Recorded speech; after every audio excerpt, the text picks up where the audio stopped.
este coloquio que es de todos, están todos invitados, investigadores, estudiantes, todos. Hoy tenemos el gusto de tener con nosotros a Federico Sánchez Bringas, de la Facultad de Ciencias, y él nos va a hablar de inmersiones de superficies y sus deformaciones. Muchas gracias, Federico. Gracias. Bueno, pues antes que nada agradecer a Adolfo y reconocer aquí que realmente para mí es un placer hablar para ustedes.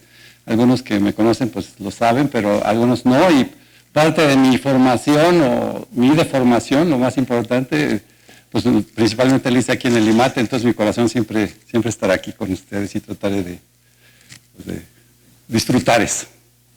Bueno, entonces la charla se divide, la pensé en dos partes. Hay una parte más o menos técnica, trataré de ponerla lo menos técnica posible, porque veo que el público, bueno, Adolfo me dijo que un público general, y trataré de simplificar algunos argumentos o algunas ideas para que quede claro principalmente el objetivo, más que hacer las cuestiones técnicas con cuidado, pero por supuesto podemos luego discutirlas o en su momento presentarlas. Entonces la primera parte la voy a hacer en pizarrón para llegar a tratar de convencer un poco a ustedes con estas ideas. Y el asunto es estudiar pues la geometría, algunos aspectos de la geometría de segundo orden, la geometría de superficies utilizando la representación de Weierstrass, que es una herramienta útil y que tiene mucha estructura de la cual se le puede sacar jugo. Entonces voy a empezar hablando de lo que es, bueno, nuestras inmersiones, que son inmersiones conformes.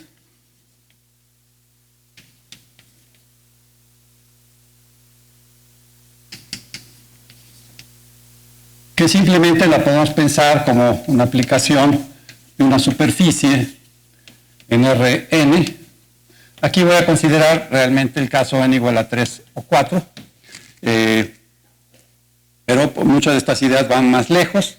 Y las inmersiones conformes son aquellas que tienen, estas superficies son aquellas que definen inmersiones con la métrica, con una métrica, la métrica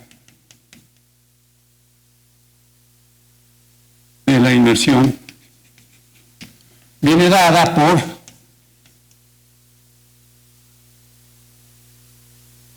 la estructura, por la métrica conforme,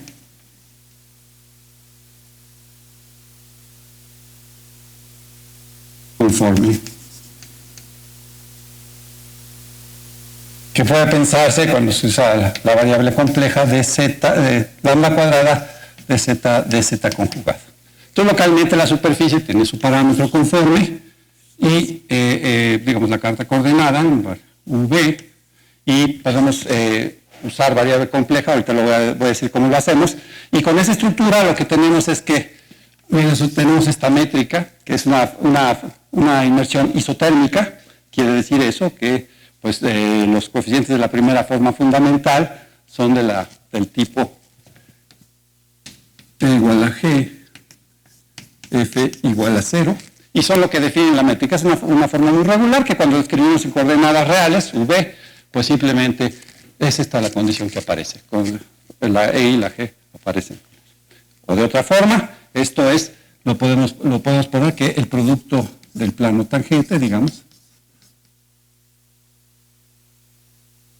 de los básicos del plano tangente cumple esta propiedad y los cruzados es ortogonal. Entonces, eso sería lo que vamos a entender por nuestra inmersión conforme. Y bueno, vamos a poner en pocas palabras, a ver si les parece razonable, qué es la representación de Weierstrass para la gente que no sabe, para que damos una idea muy sencillita de qué es la representación de Weierstrass de inmersiones de superficies en R3 o superficies en R4. Entonces, ¿qué vamos a tener?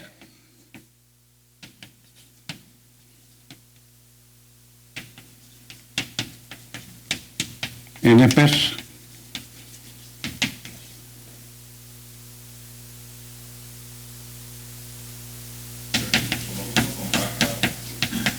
en general, bueno, esto es general, una inmersión cualquiera, ¿sí? No tiene que ser compacta, pues puedes pensarla como un abierto súper general. Y esto es una inmersión ARN, ¿sí?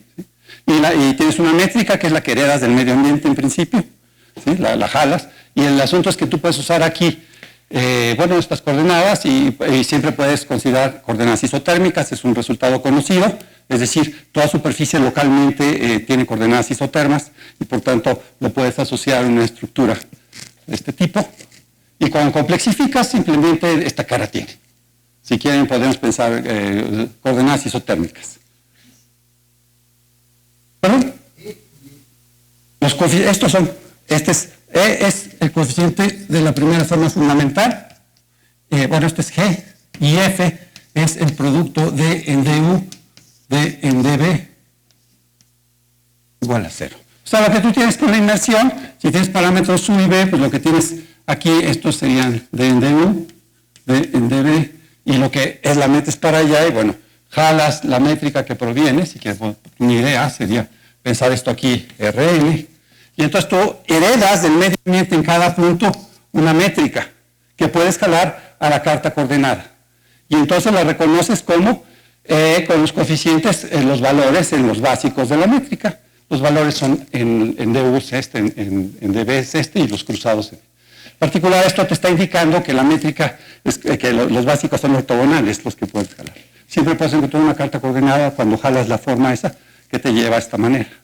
Lo demás, si quieren, para cuestiones prácticas, simplemente, ahorita lo voy a hacer, es vamos a escribir D en DZ, escribir las variables en Z conjugado, es un formalismo que es útil, pero que se puede aplicar para esto y dar resultados. Entonces, ¿está clara esta cuestión general para todos?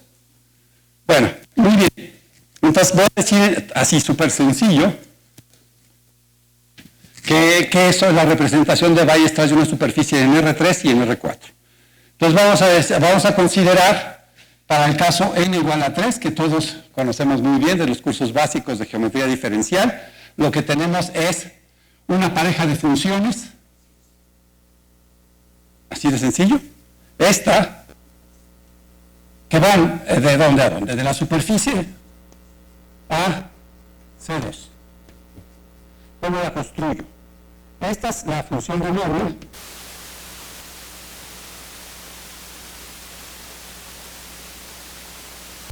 Que lo que representa básicamente es la métrica. Cuando se hace el cálculo se puede checar que la norma de esta función es precisamente los coeficientes de G en la forma esta que tenemos aquí. Pues viene asociada a la métrica. Y la otra función es la aplicación de Gauss que ustedes conocen de los cursos básicos.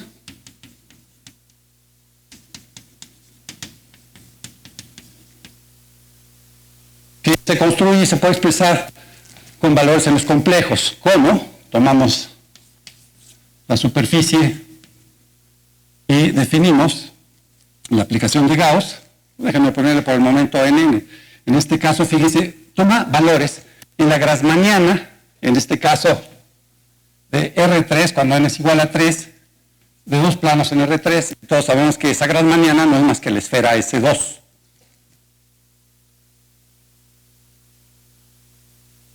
A cada punto de la superficie le vas a mandar ¿a dónde? A su plano tangente, que puede ser reconocido como el vector normal, pues estás en R3 y por tanto mapeas o envías cada punto P en su vector normal NP. En este caso funciona muy bien. ¿Y qué tenemos? Usamos queremos usar la representación de la variable compleja, tenemos la proyección estereográfica. La proyección estereográfica al plano nos lleva aquí, y esto es el plano que identificamos con C. Y la composición de esto es lo que llamamos G. Es pi compuesta con pi. Entonces primero aplico n y luego pi. Entonces, eso es súper sencillo, ¿no? Cualquiera dice, pues ¿a poco tanto rollo de por qué tanta herramienta y por qué tanta complicación? Súper sencillo. ¿De acuerdo? Ahora vamos a considerar el caso un poquito más interesante para n igual a 4. Vamos a repetir la situación, más que en este caso vamos a considerar la superficie inmersa en R4 y vamos a requerir un parámetro más. Eso quiere decir que consideramos, va a ser, la representación de Weierstrass va a ser ahora tres funciones que van de la superficie ahora en C3. Estas funciones las podemos expresar en C2, en C, usando la variable compleja, y aquí con esta aplicación es R2 en C. Entonces, por eso podemos verlo de esa manera. Ahora, en este caso vamos a tener una situación análoga. Análogamente, aquí tenemos la función de norma, que cumple la misma situación de allí, y aquí tenemos una pareja de funciones ahora, que son la aplicación de Gauss. Ahora, en este caso, ¿cuál sería el paralelo a esta idea que está ahí expresada? Pues aquí tenemos codimensión 2, estamos entrando a R4, entonces tenemos codimensión 2. Entonces tenemos aquí, bueno, el plano, y tenemos el normal, tiene dimensión 2, y es un poco diferente. Entonces, lo que utilizamos aquí es que la Grassmanniana en R4 de dos planos, todos supongo que están familiarizados con eso, simplemente son el espacio de dos planos en R4, tiene una propiedad muy bonita en esta dimensión. No es otra cosa más que S2 cruz S2. Esa es su estructura. Está padre, ¿no? Entonces uno dice, puedo utilizar esta misma idea, ¿no? Entonces resulta que tienes S2, y tienes ahora la aplicación de Gauss, en este caso, aquí, obviamente, puedes usar el normal, o puedes usar el tangente. El plano tangente es un plano en R4, lo vas a enviar a la Grassmanniana, pero vas a tener esta estructura formidable que puedes explotar usando la misma idea. Esto es, nuevamente, C, son planos que identificas con C, la proyección estereográfica en cada caso. Y entonces estas funciones no son más que eso. Uno es precisamente, la proyección es N y proyectar el primer factor. Y si quieren lo enumeramos para distinguirlos, ¿no? Y G2 es proyectar, aplicar la aplicación esta de Gauss y aplicar el segundo factor. Y entonces así estamos considerando la representación esta. ¿Está aquí todo claro? Es muy sencillito, son construcciones muy visuales y lo único que se está usando son elementos de proyección estereográfica, cosas sencillas. Bueno, muy bien. Entonces, aquí hay un problema. Esta técnica, entre otras cosas, es muy útil para atacar un problema general. Un problema general en geometría.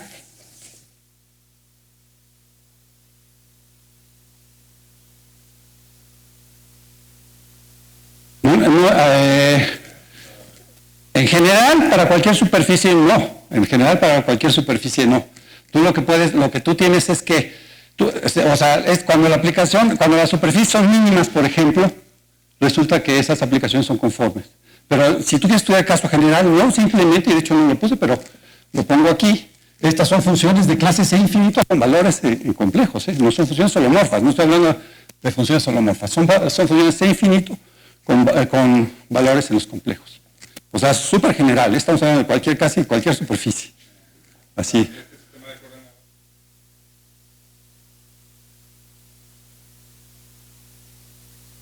Sí, en principio podría ser, no tiene por qué ser conforme exactamente. Entonces, bueno, esta es una. La otra cuestión es que es un problema general, que es decir,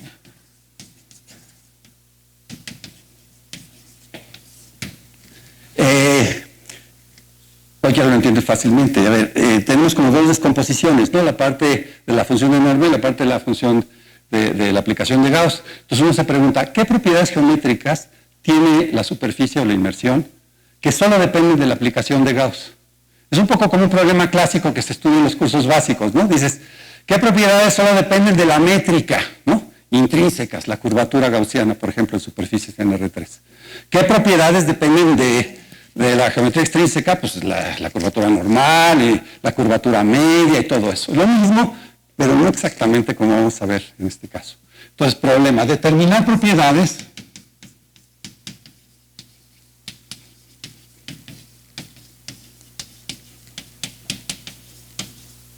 geométricas que solo dependen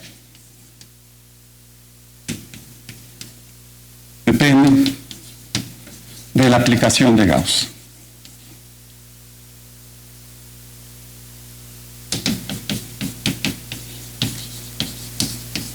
Bueno, hay gente muy importante que hizo este trabajo en los años 90 y cosas así, como nombres como Osserman,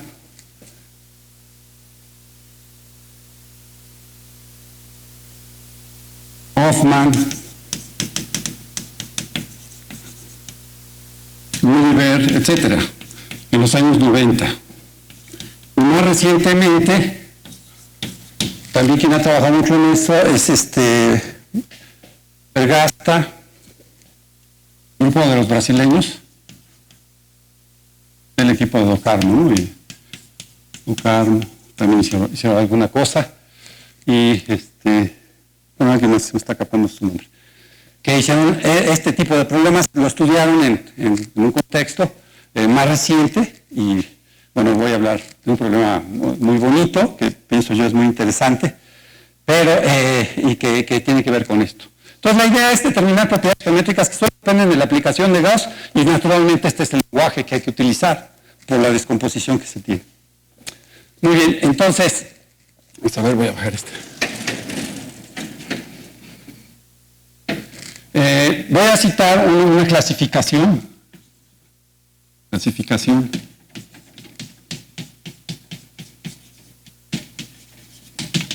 Que surge de un problema que puso Pierre Samuel en 1947, una cosa así.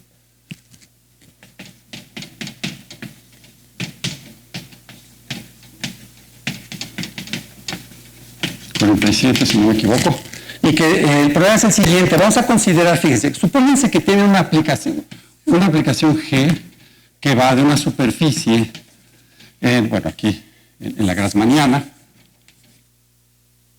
en este caso no igual 2, 3, pero es más general, es la aplicación de Gauss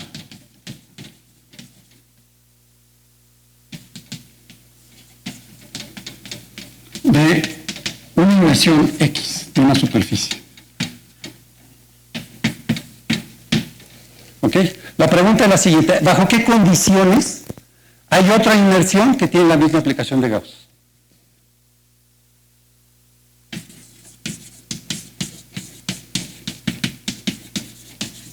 Existe otra, digamos X estrella, con la misma de Gauss. ¿Ok? Está clarísima la pregunta. Paso I, respuesta. Entonces vamos a decir, si la inmersión X es mínima, existen una infinidad.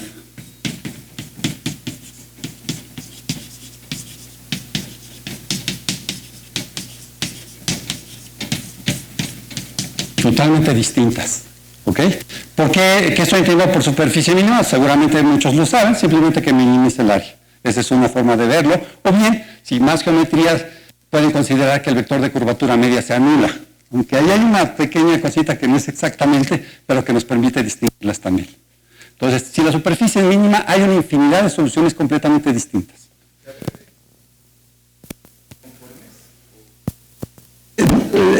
Para inmersiones en este parámetro, pero para inmersiones conformes en este sentido, sí. Sí, es para inmersiones conformes, pero la aplicación de Gauss no tiene por qué ser conforme, que era un poco lo que yo había entendido que había dicho. Tú siempre tienes la superficie y siempre le puedes dar esta carta coordenada en la que tienes que es conformemente equivalente al plano, ¿no? O sea, que tienes la coordenada isoterma, ¿no? Esta la tienes, pero la aplicación de Gauss no tiene por qué serlo. Entonces, esto es así de general, para cualquier aplicación de Gauss. ¿Ok? ¿Está claro? Entonces, hay una infinidad. Vamos a considerar el caso no mínimo, y una forma de distinguirlo es, les digo que hay una pequeña cosita que no quiero hablar de esas diferencias, pero el caso en que el vector de curvatura media es distinto de cero.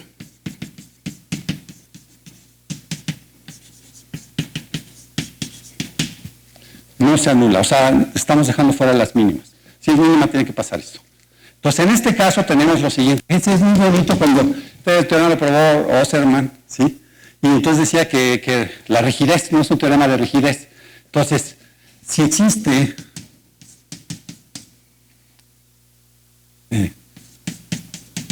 X estrella, otra, digamos, la diferencia entre X estrella y X no es más que una notecia seguida de una traslación. Entonces, estas están relacionadas por una notecia, que en geometría conforme pues es lo mismo, ¿no? Y una traslación.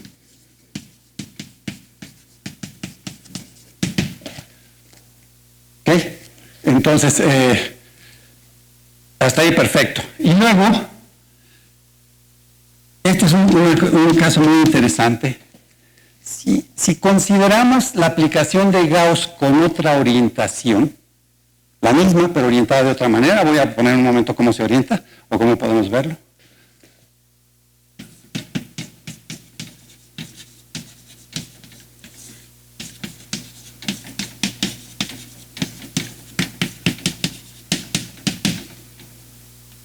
Ahorita no se va a precisar, pero pueden pensar que tenga otra orientación en esto. En este caso, existe otra. Bajo ciertas condiciones, obviamente. Bajo condiciones, ciertas condiciones que voy a precisar. Por ejemplo, una técnica, pero en particular pide que X, con la que empecé, no sea totalmente umbilica, una cosa técnica, pero bajo ciertas condiciones, existe X estrella que no está relacionada con X bajo una notecia de traslación. De hecho, es muy diferente y además es única. Salvo, obviamente, una notecia, módulo, notecia, más traslación. ¿Ok? Entonces, si orientamos de otra manera, la misma aplicación va a ser la misma, entonces hay otra. Y no es una notecia, es bastante diferente. De hecho, ahí nos aparecieron unos problemas que voy a mencionar al final, quizás. Y bueno, es esta, y además es única. ¿Y qué quiere decir con esto? Que cualquier otra, con la misma aplicación de Gauss, o es equivalente a esta, o es equivalente a la otra con la orientación. Solo hay dos, pero son distintas. Es un poco extraño porque en el artículo, uno de los artículos de Hoffman-Nosserman, cuando hablan de esta, discuten filosóficamente el asunto y uno diría, pues es curioso que el caso de superficie mínima viene asociada con la aplicación de Gauss conforme a la estructura holomorfa, ¿no?, del asunto. Y uno dice, en ese caso es como muy singular, no dice, es al revés del mundo, ¿no? Normalmente el holomorfo es como más rígido y menos singular. Y las otras, las que solo son diferenciables, ahí, aquí parece que es muy rígido. O sea, el ser mínima permite una infinidad de posibilidades. Y ahora, en este caso, pues da una nueva por la orientación que se está dando. Esa es un poco la filosofía de esta clasificación. Bueno, entonces, creo que ya casi termino de poner un poco las ideas. Espero que... Resulta que... Ajá. Esa es totalmente umbilica. Y entonces sí, ya sé por dónde vas, es totalmente umbilica y entonces, ¿sí? De hecho, la esfera, pues, se puede ver, fíjese, en un teorema que, bueno, por cierto, no lo mencioné, pensaba, pero ya que estamos hablando de esto, lo voy a mencionar. Este trabajo lo hice con Juan Monterde, lo estamos haciendo, está en progress, ¿no? De la Universidad de Valencia. Y ocurrió, bueno, ya les contaré un poquito la historia porque yo me metí en esto. Pero efectivamente tenemos, Juan estudia, prueba, como eso que con la esfera, por ejemplo en R3, ¿sí? Con la esfera en R3, tienes que hay una infinidad, para cada superficie mínima, puedes encontrar una inmersión a la esfera misma que tiene la misma aplicación, porque la esfera, la aplicación de Gauss es la identidad en este caso. Entonces, bueno, entonces...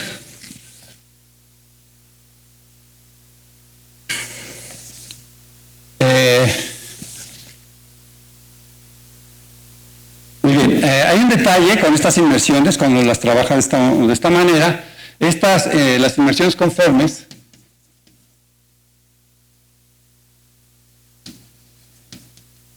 admiten Yo les digo, así nada más por hoy, voy a decir branch points, porque así aparece en la literatura, de forma aislada, que son puntos de ramificación.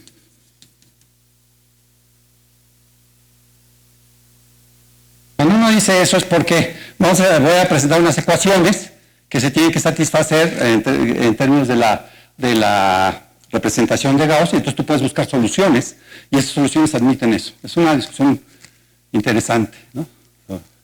Entonces admiten estos branch points, puntos de ramificación. Y bueno, estos puntos son muy interesantes, así unas palabras muy breves. Resulta que un artículo en el que Osserman prueba que las superficies mínimas en el sentido de variacional, de la solución de Douglas, que es la que minimiza el área, no admiten puntos de ramificación. Uno puede, ese es un teorema que apareció, en la prueba apareció un gap, y entonces el trabajo de Gulliver y Hoffman y Osserman cerraron la explicación de cómo se podía resolver el problema, pero plantearon, iba a traer la imagen, pero mejor no porque son letritas chiquitas, plantearon la necesidad de estudiar los branch points en general, no solo para superficies mínimas, sino en general. Es un tema y se escribió un artículo muy fuerte, muy grande en ese tema que está allí, pero no hicieron algo que nosotros tenemos, y bueno, por lo menos yo estaba buscando y no aparece, entonces puede ser interesante, es de lo que quería hablar. Entonces, geometría clásica está medio cañón, porque meterse eso quiere decir que están los jefes, ¿no? Entonces es difícil que puedas rascarle ahí alguna cosa.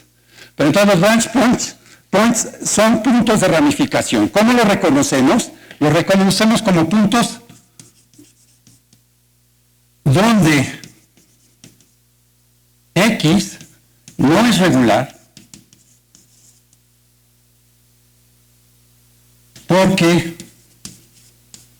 la métrica degenera. La métrica se anula, digamos.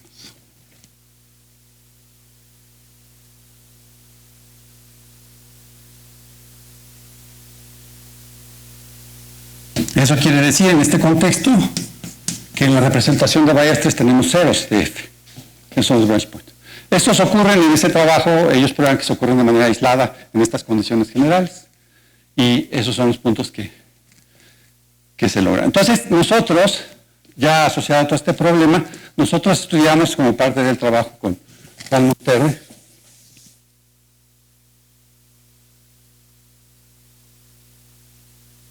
Ok, entonces nosotros estudiamos, y de hecho estudiamos que existen condiciones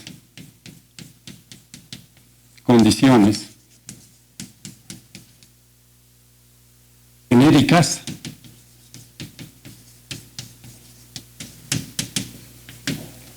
que determinan, entre comillas lo pongo para no decir ahorita qué quiere decir genérico, pero en algún espacio ahí de inmersiones, que determinan para los cuales los branch points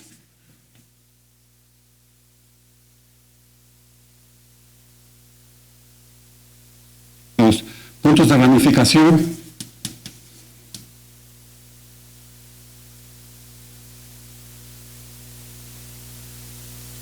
solo dependen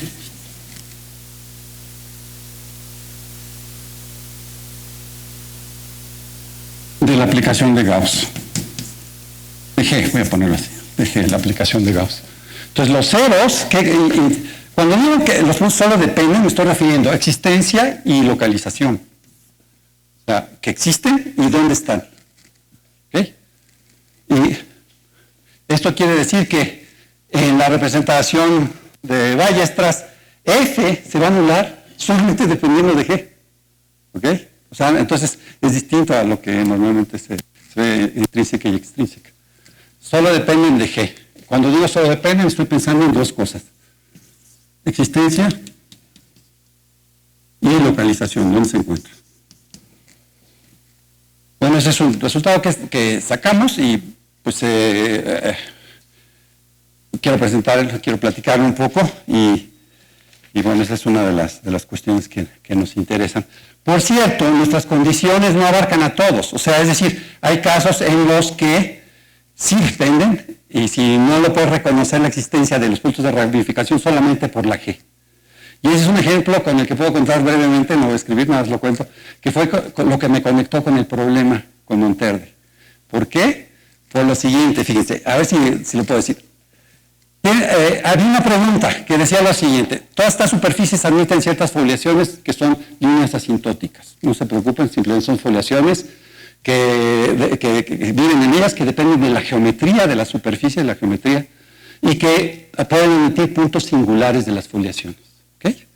Entonces, había una pregunta que se hizo ahí en los años, a principios de los 2000, ¿no? Milenio, que era lo siguiente: encuentren, si tú metes una superficie en S3, contenida en R4, es una palabrita, no es un dibujo,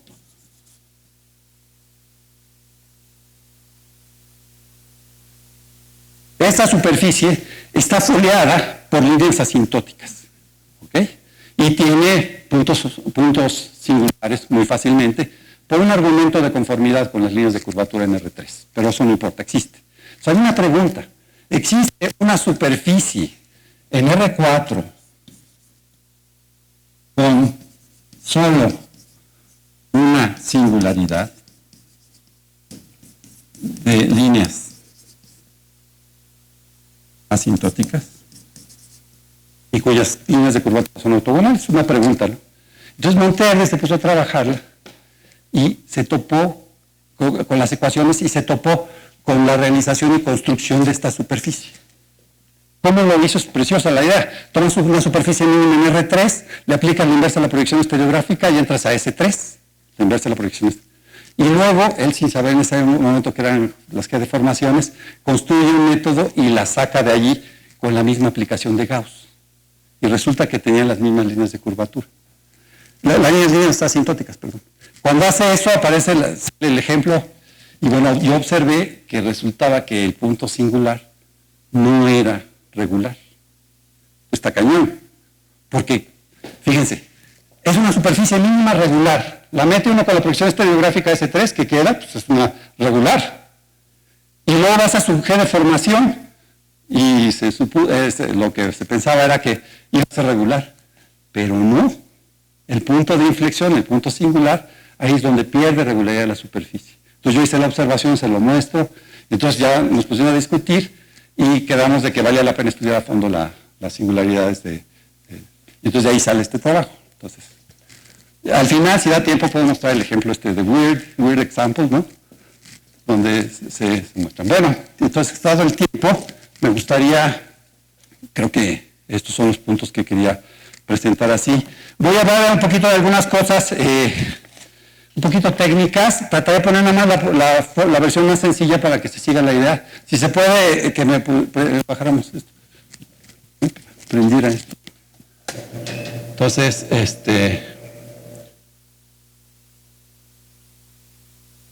pues una de las cosas que voy a dar... ahí está. Espérenme, no soy muy arriba. Ok, pues una de las cosas que quiero mostrar, más o menos, sin mucho rollo, es esta construcción, lo que platiqué. Hay unos detalles ahí que puedo decir con mayor precisión para que se entienda cómo se hace. Sobre todo el asunto está de las superficies estas que tienen la otra orientación. Por cierto, tienen un nombre, se llaman las G deformaciones. Entonces, dada una superficie, en el caso que comenté, bueno, que ya borré ahí, el caso que comenté, el caso número 3, ¿se acuerdan? Caso número 1 era para mínimas, caso número 2 rigidez, caso número 3 si cambiaba la orientación, podían existir dos. Cuando ese caso ocurre, que es un poco patológico, una se llama la G deformación de la otra. Y tienen la misma aplicación de Gauss, con otra orientación, pero son totalmente distintas. Entonces, voy a tratar de explicar la idea de cómo se hace eso. Bueno, entonces, primero la parametrización de la Grassmanniana, un ejercicio sencillo. Aquí hay varios expertos. Pierre es uno de los super expertos del asunto. Espero no equivocarme, me corrige si no, Pierre. Entonces, vamos a considerar, hay una biyección estándar entre la Grassmanniana de dos planos en R4 con la Grassmanniana compleja. Quiere decir nada más que esta cuádrica vive en CP3 y podemos dar una biyección, planos en R4 los podemos meter y ver de la siguiente manera. Cada plano en R4 determinado por una base ortonormal, la voy a fijar, le asociamos una clase. ¿Cuál es la clase? Una clase en CP3 que vive allí, se puede checar que se tiene esa descripción, ¿no? Para cada plano. Tú consideras este plano, tomas la parte real, la parte imaginaria, y tú lo metes y te va y cae de esa manera, lo puedes identificar. Es un ejercicio, sí se usa, que tienen ahí, son ortonormal, que es orientado. Ortonormal. Déjenme bajar un poquito. Como les decía, lamento un poco que algún poquito de fórmulas que no quería poner en el pizarrón, eso es un rol. Entonces, por otro lado, fíjense, tenemos una parametrización de la grassmanniana compleja. ¿Cómo lo hacemos? Tenemos dos parámetros, G1 y G2, que vienen y toman valores de este tipo, se puede checar, y que caen en la cuádrica del proyectivo Y resulta, si lo bajo un poco más, perdón, que esto es un biolomorfismo. Eso es un ejercicio y se parametriza de esta manera, es un biolomorfismo. ¿Okay? Entonces, esto lo tenemos de esta manera. Quiero indicar un detalle. Fíjense que aquí podemos ya empezar a entender qué es la orientación. Si tomamos G1 y G2 y ahora invertimos G2 primero y ponemos G1, fíjense cómo tenemos aquí. Entonces, esto va a ser lo mismo, esto va a ser lo mismo, esto va a ser lo mismo, pero aquí cambiamos el signo. Entonces, intuitivamente es lo que estamos diciendo, que ahí está cambiando la orientación, si cambiamos los parámetros. ¿Sí? Eso es la idea. Entonces, sí va a ser importante este papel. Por tanto, al escoger una presentación de este tipo, voy a ver, perdón, es que esto no le... Entonces, anotamos la expresión entre corchetes como un W. Esta expresión que tenemos aquí entre estos corchetes, aquí es la clase en el proyectivo, pero aquí la vamos a considerar ya como esta terna de números. Y lo que vamos a hacer es que podemos completar eso con una base en C4. Es fácil es un cálculo nada más, esto es una teoría estándar que se conoce, y podemos dar un marco ortonormal positivo respecto al producto estándar en C4. ¿Sí? Entonces, esta es nuestra base, tomamos el W, que era la parte, lo que estaba entre corchetes, tomamos su conjugado, tomamos N, que es definido de esta manera, y tomamos su conjugado y tenemos una base estándar de C4. Entonces, esa es Entonces ya está esto fijo, aquí no tiene que ver con las inversiones de nada, simplemente está la orientación, tenemos ahí W conjugado y tenemos nada más eso. Entonces ahora, ¿cómo podemos relacionar eso con la superficie y la representación de Weierstrass? Entonces ahora vamos a arrancarnos con una inmersión isotérmica que preserva la orientación. Aquí fijamos la orientación en un abierto, en la superficie, un abierto conexo, y entonces considerando estas variables, vamos con su imagen en R4, que es lo que queremos analizar. Y la aplicación de Gauss, lo que mencioné hace un momento, de una forma intuitiva, aquí se hace muy bien, va a la grassmanniana de la que hablé hace un momento y que está ya parametrizada como lo hicimos antes. Y a cada punto P pues, le asociamos su plano tangente. Y aquí es donde usamos la identificación con los complejos, ¿no? Usamos aquí Z es igual a 1 más IB, 1 menos IB, y de alguna manera hacer eso equivale a lo que había puesto anteriormente aquí, que es considerar ese parámetro conforme de la superficie. Entonces, teniendo eso, lo que tenemos es que la aplicación orientada de Gauss, fíjense, aquí tenemos, eso es canónico de escribir las derivaciones, x de z, lo podemos expresar de esta manera, y x de z conjugado de esta manera, donde ¿quiénes son xu y xb? Van a ser, son vectores, si son vectores en R4, que corresponden a las derivaciones de la parametrización de la superficie inicial. ¿Okay?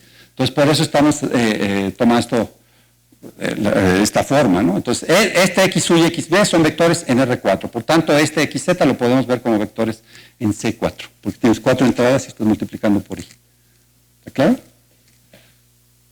Pero fíjense que hay dos posibles ecuaciones dependiendo de la orientación, y es aquí donde quería marcar un poco la idea de la G de formación. Entonces, vamos a tener dos posibles.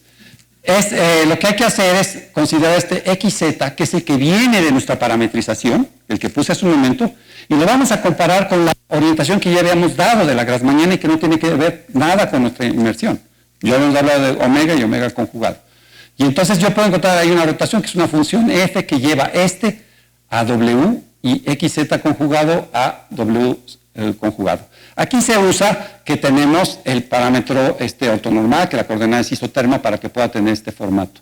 Si no, no podríamos proyectar en los dos, en la base que ya habíamos dicho que era ortonormal. La base que puse de C4 era W conjugado, N conjugado, una base ortonormal. Entonces, para que esto coincida, se usa la teoría, la hipótesis de que vienes en coordenadas isotermas.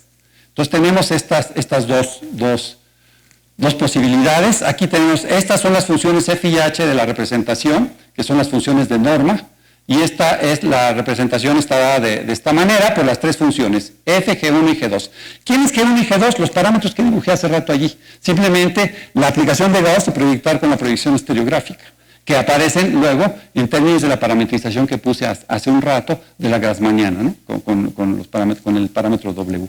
Nada más para darse una idea de por qué, en este caso, el primer sistema es cuando M, bajo la aplicación de Gauss, tiene una orientación opuesta a la que viene de la grassmanniana. Fíjense que en la grassmanniana hablé que ya teníamos ahí la orientación dada por omega conjugado. Ahora, ¿por qué cuando yo tengo esta forma, la 1, tenemos una orientación opuesta?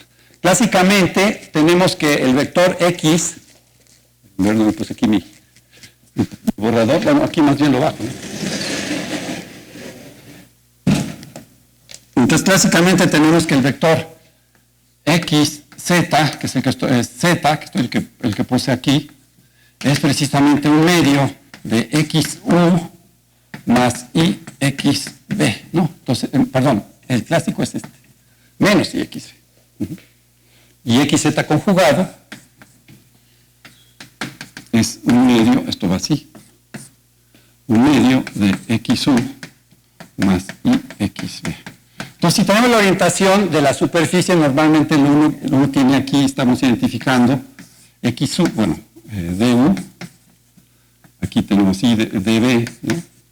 O XU, si quieren, XB, XU, XB. Entonces tienes esta orientación V que se asocia a XZ conjugado, ¿sí?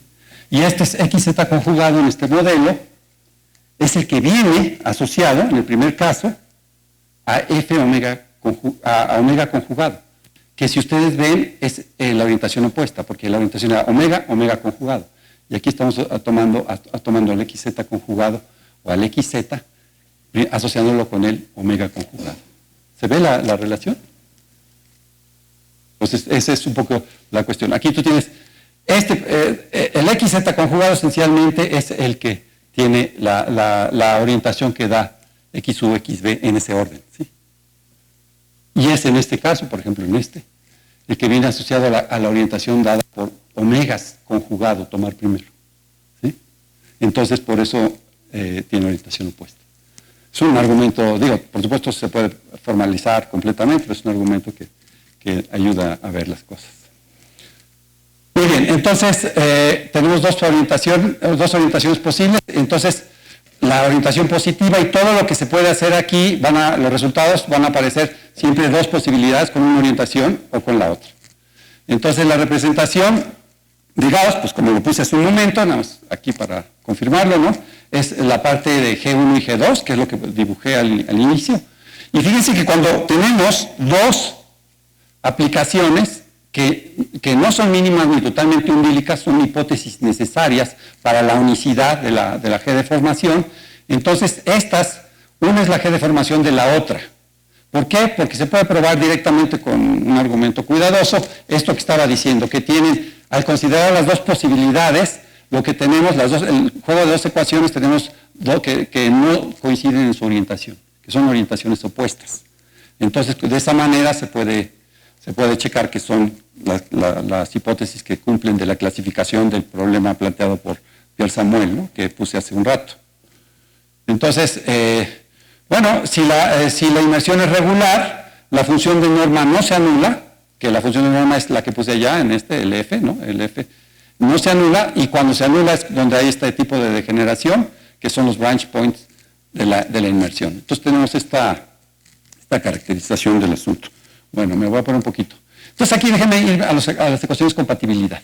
Todo esto se puede establecer con un sistema de ecuaciones diferenciales que tenemos de la siguiente manera. Primero, obviamente, hay que escribir, derivar el marco que definimos anteriormente, que había puesto inicialmente en la imagen, ¿se acuerdan?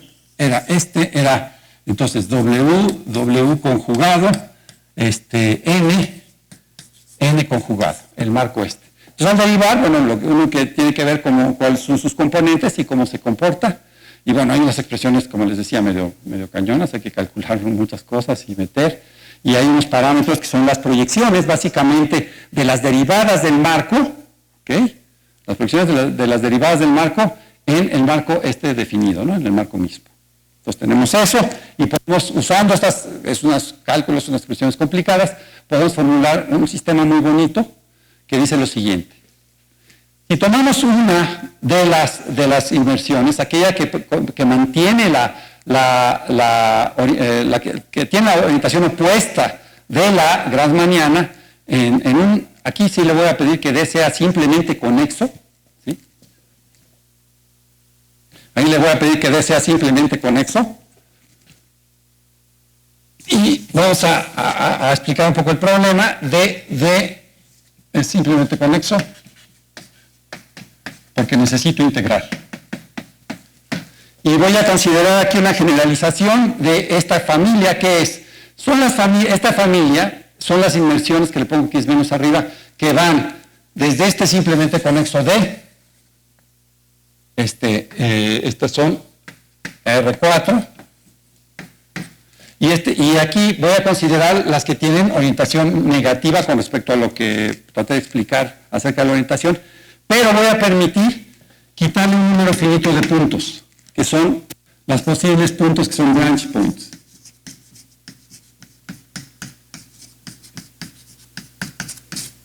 Es decir, que solo un número finito de puntos va a haber ramificaciones de la inmersión. Y es la familia, no hay que decir mucho más, simplemente es la familia. Son las familias que tienen la orientación opuesta a la que viene dada por la Grassmanniana, que escogimos de esa manera, y que admiten definirse un simplemente conexo para poder integrar. Y entonces tenemos que las ecuaciones de compatibilidad son estas dos ecuaciones de compatibilidad. Aquí, como le quito si le dejo los puntos, la condición C0, que es la que puse donde se anula, pues puede ocurrir, pero si se los quito, todo es regular ahí, y entonces tengo este sistema. Estas ecuaciones, ¿cómo se obtienen? Bueno, vamos a ver, ese es por un lado, antes de seguir. Y por otro lado tenemos la otra clase, la clase de las que son orientables, y su orientación va con respecto a la misma que la de la Grassmanniana, no la cambia, y la representación de las ecuaciones tienen esta forma. Como pueden ver aquí, le denoto como H, y como lo había puesto en el sistema anterior, y tienen estas dos formas. Vean cómo aquí la parte conjugada está entrando, aquí no, y bueno, hay unas diferencias ahí. Estos son los factores proyectados en el marco que puse anteriormente, que necesitaba para expresar. Si quieren, rápidamente reviso esto para que lo vean. Aquí están estas expresiones que dependen de las derivadas de la aplicación de Gauss en Z y Z conjugado, y entonces son las que entran en juego, obviamente, en el sistema de ecuaciones. ¿Okay? Entonces, existen ¿cómo obtengo este sistema de ecuaciones? Son simplemente las ecuaciones de compatibilidad. Es XZ conjugado por derivada. Voy a poner así, nada más, para que se vea. Es muy fácil ponerlas. Simplemente le tengo que leer a la clásica ecuación que pones aquí. Menos.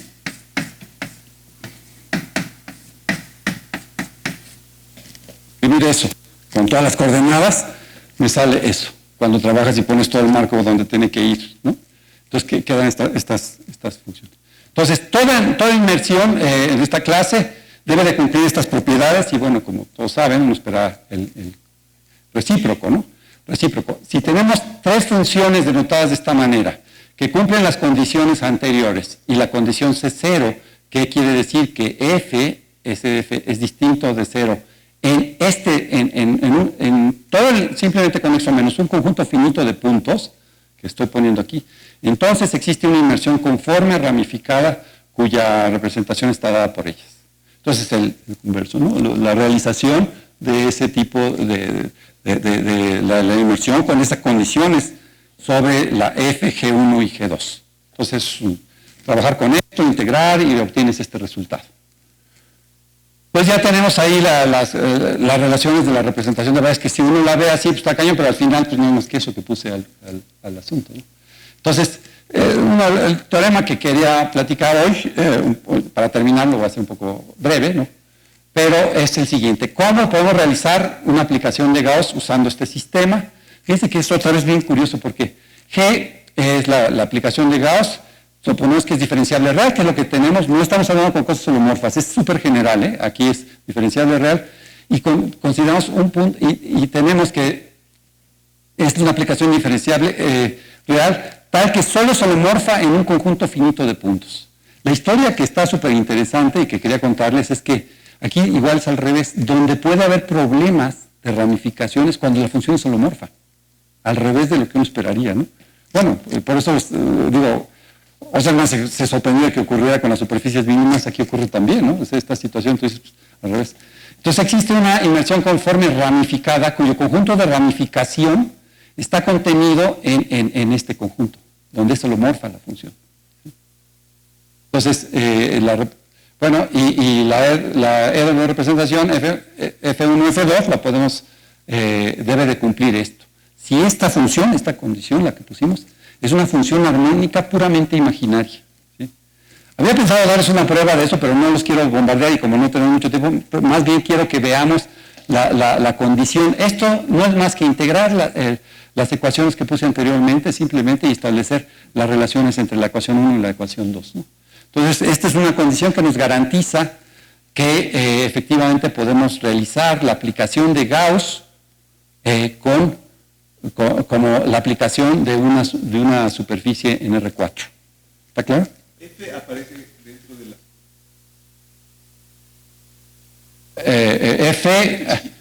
F1, F2 y N no. F chiquita. Vamos para atrás si quieren. Sí. Entonces, no aparece. Eso solo depende de la aplicación de Gauss. ¿Sí? Entonces tenemos este criterio. Entonces, bueno, nada más quería mencionar los resultados que nosotros encontramos. Ya no me voy a extender mucho, pero aquí por lo menos quería indicarlos, ¿no? ¿Qué resultados encontramos? Que les había comentado, que solo dependen de la aplicación de Gauss. Voy a mostrar un ejemplo, que es el que sacó Monterde, con el que estaba atorado, donde no pasa siempre, donde no pasa eso, estoy diciendo. En ese caso no dependen solo de la aplicación de Gauss, pero en este caso sí encontramos este criterio que a mí me parece bonito. Supongamos que n tiene que ser mayor, el grado mayor que de 1 de las partes principales de las series locales de eso. ¿Qué consideramos? Entonces, lo que tenemos básicamente es la aplicación de Gauss. Tenemos dos funciones que dependen de z conjugado. Entonces, resulta que si f es un punto, se anula, es decir, tenemos un punto ramificado, las parciales con respecto a z conjugado de la una y de la otra tienen que anularse. Eso quiere decir que es holomorfa las dos funciones en el punto. Nada más. Entonces, tienen que anularse. Ahora, cuando eso, la idea es el inverso, ¿no? Es decir, bueno, eso, si f es 0, las parciales, como mencioné, G1 de z conjugado en el punto, G2 de z conjugado en el punto, se tienen que anular. Ahora, la idea ahora es, ¿cómo podemos probar un inverso? Es decir, si tenemos esas parciales que se anulan, podemos dar un criterio que solo depende de la aplicación de Gauss y de sus parciales para saber que tenemos un punto de ramificación, o sea que la F se tiene que anular. Por supuesto hay que rascarle a las ecuaciones estructurales, a las ecuaciones que puse, ¿no?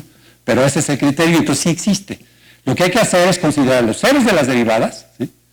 Parciales de G1 de Z, pararnos allí y luego una condición. ¿Cuál es la condición que estoy llamando? Es esta. Y nos tenemos que fijar, fíjense, en esta matriz, que no es ninguna hessiana ni nada, simplemente son las derivadas parciales que vienen escalonadas en un cierto orden de las dos funciones, y ver que tiene que ser rango 2. Perdón. Bueno, sí, ahí lo estoy diciendo, perdón. Aquí el rango es 2 de esta matriz. Entonces, ¿qué quiere decir eso? Son las condiciones inversas. A ver, resumo. Punto de ramificación implica f igual a 0. F igual a 0 y implica que G1 en Z conjugado, G2 de Z conjugado en el punto se anulan. O sea que las dos funciones son holomorfas en el punto. Ahora la cuestión es al revés. Si yo parto de las funciones que son holomorfas en el punto, aquí. Y decir, existe un criterio que me garantice que la F se anula solo con esta, y efectivamente resulta que el criterio solo depende de la aplicación de Gauss, en este caso. El criterio va a ser esta condición. ¿Qué quiere decir? Eso me fijo en los ceros de ambas y me fijo en las partes principales y considero estas derivaciones allí. Si la matriz tiene rango 2, entonces vamos a ver que como establezco el teorema, establecemos el teorema, sería esto, ¿no? Si tú tienes una de estas inmersiones, Z0 en D es un punto de ramificación, entonces G es holomorfa en el punto, que es lo que les decía, que se anulan esas, ¿no? En el punto. Y recíprocamente, esto es lo que no está tan trivial. Si G es holomorfa en el punto y satisface la condición esta, para alguna n mayor que 1, entonces es un punto de ramificación. Con esto estamos diciendo que esa clase de puntos de ramificación dependen solamente de la aplicación de Gauss. ¿Ok? La prueba es, ya no quiero extenderme, ya se acabó el tiempo, pero la prueba es simplemente estudiar las ecuaciones, poner las ecuaciones estructurales y revisar cuáles son las relaciones entre sí. Nada más, es eso. Bueno, dejen por último, nada más quería presentarlo, no lo puse en español, perdón, pero bueno, todos hablan inglés, lo pueden leer. Entonces, este es el ejemplo que no cumple esas propiedades. O sea, ahí no depende solo de la aplicación de Gauss, y es el ejemplo que nos espantó a Montarde y a mí también, pues, porque que nos apareció que la misma aplicación de Gauss en una superficie, cuando es esférica, es regular toda la superficie. La G de formación, con la misma aplicación, aparece con una singularidad, y cuando lo ves está fácil, pero bueno, que está afuera, es un cálculo bastante complicado. Entonces simplemente es esto, miren, la aplicación, la función n per Weierstrass, pero para una superficie mínima, que era lo que les había comentado hace un momento, es una superficie mínima en R3, ¿ok? Le aplico la proyección estereográfica, en R3 tiene este dato como función, olvídense de este H0, quiere decir que es isoterma, que es conforme. Tiene este dato como representación de Weierstrass en R3. Esta es una superficie regular en todos sus puntos. Y entonces su imagen inversa, aquí estoy metiendo la inversa de la proyección estereográfica, es una inmersión suave en la esfera en R3. O sea, es una superficie regular. ¿Okay? Entonces, pues resulta que cuando construyes la dual, o sea, la G de formación de esta en R4, queda de esta manera. Y fíjense aquí cómo están entrando los coeficientes, ¿no? De tal forma que cuando tú tomas la primera forma fundamental, aquí quedan de términos superiores, deriva las parciales, van a aparecer 0 en el origen. Y es la misma aplicación de Gauss. Lo que sorprende es que sea la misma aplicación de Gauss. Entonces, bueno, ese es es lo que quería platicar. Perdón, me fui para atrás.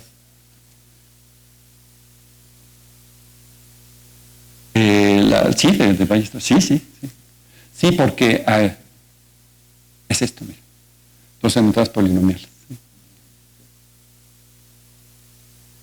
Y la otra que quería mostrar era esta. O sea, tú arrancas con una mínima, que es la de Neper, generalizada, con el z cuadrado, y tiene la misma aplicación. O sea, entras con la mínima, la metes a la esfera, hay una representación de Gauss en R4, de una superficie suave, construyes con las ecuaciones la G de formación, ¿sí? Y con esa G de formación ya apareció una singularidad. Entonces quiere decir que en ese caso no cumple, no depende nada más de la aplicación de Gauss, porque si no, de los dos lados habría singularidad, ¿o no? Pero es un ejemplo que es interesante ver, y en eso estamos. Bueno, es lo que quería contarles. Les agradezco.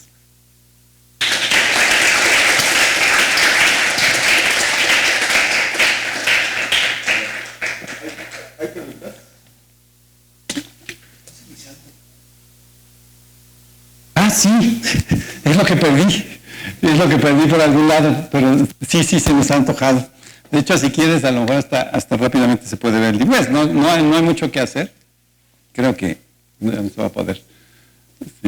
Sí, hay por ahí una. A ver si aparece. Porque lo perdí aquí, pero a lo mejor sí lo aparece. Disculpen, ahí está. Entonces está cañón porque cuando dibujó Montarde la superficie mínima en la esfera, todo estaba bien bonito, ¿no? Y de pronto cuando le apareció el problema, me llega el día siguiente, oye, ¿ya viste? Y me lo enseña. Dije, pues, ¿no?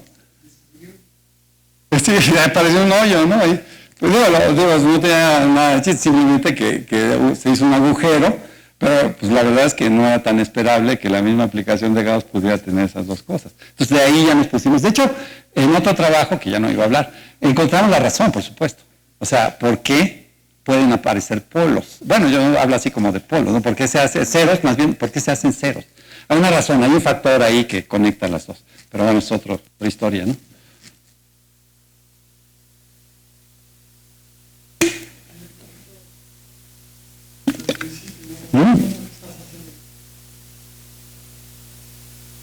Ajá. Sí. Sí.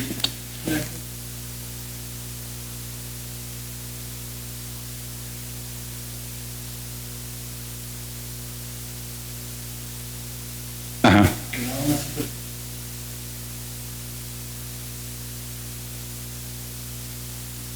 Ujú.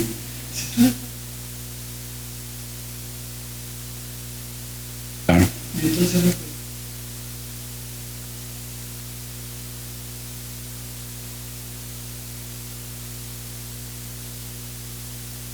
Muy bien la pregunta, pero la verdad que te puedo decir, porque esto también incluye cosas muy compactas, ¿no? Pero si pensando, o sea, pensando en donde tú sugieres, ok, sí, pensando cuando tú restringamos el problema a las cosas compactas, ahí podrías hacer. La verdad no lo sé, ¿eh? No sé si hay una familia de parámetros que pueda hacer eso. O sea, ¿cuántos parámetros se esté bien estudiado eso?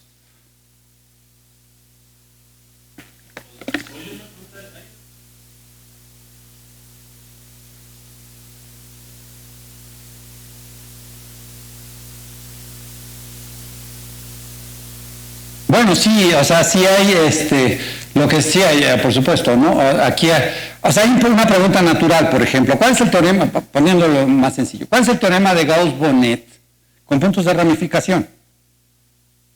Hay uno regular. ¿Sí? Sin embargo, es solo un conjunto de medida cero, porque pero las ramificaciones se comportan como las funciones, como los ceros de funciones holomorfas. Eso se prueba en el trabajo de Gulliver y de Osterman y todos ellos.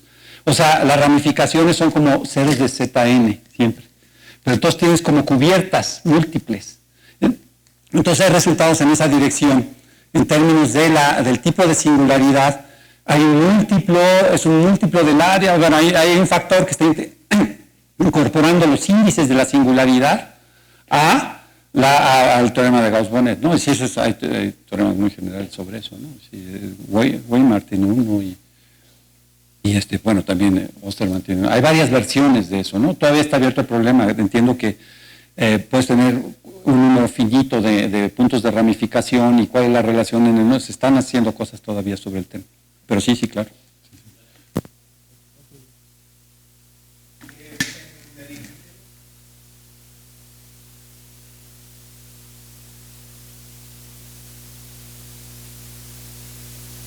Sí, puramente imaginaria, sí. Esa función. No, esta parte no, solo la aplicación es la que me preguntó Adolfo, ¿no? No, pero sí la... Bueno, a ver, si hay una relación, bueno, ya entiendo lo que está diciendo. Si hay una relación, por supuesto. Sí, esta parte la puedes recuperar, porque hay una relación, una condición sobre esto. Mira, las ecuaciones estas, al final, estas son las ecuaciones que hay que meter, ¿ves? Entonces, si tú ves, aquí esta primera ecuación, si tú la integras, lo que te va a quedar, la despejas, la integras y va a quedar, de un lado va a ser e a la integral de m de z, ¿no? Una cosa por el estilo, es una exponencial, por una función f holomorfa. Porque si tú observas, estás integrando con respecto a z conjugado. Entonces entra una constante, pero que es holomorfa nada más. Esa constante es la función p, que precisamente garantiza que cuando se anula la función p, la f se anula. ¿Sí? Entonces, sí, esa relación viene de allí, efectivamente. Tú mezclas estas dos cosas y efectivamente lo puedes hacer. Sin embargo, las funciones m, ¿sí? Al final, esta solo depende de la aplicación de Gauss, no depende. Entonces, es la relación que se tiene. ¿Sí?